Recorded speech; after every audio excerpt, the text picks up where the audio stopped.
Why are you going to my home? You know, early childhood, we learn best through play-based, hands-on experience, hands-on learning.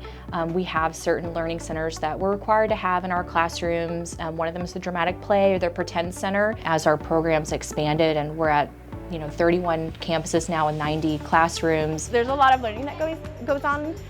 Even like right now, they're sorting, and so they're talking about bugs. And wait, does this one count as a bug, or this one it's green, but why does it look like this?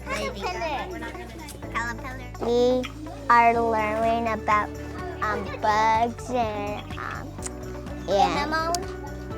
Like catching butterflies and this, even bees. Kids are a lot more engaged, when they have things. They learn best when they have things in their hands. The shy kiddos that are just nervous to talk to each other, once they're in there and they're like, oh, I just want to play and talk, and they kind of forces them out of their comfort zone. Some of our students are learning English for the first time, and so this is a really great way for them to grow and evolve their language. They learn so much through play that when you're just doing pen and paper with them all the time, they miss the reasoning of the why. And so when you're playing with them and they're learning, like, they don't even realize they're learning so much, so they're just so much more willing to do it because they're like, of course I want to play.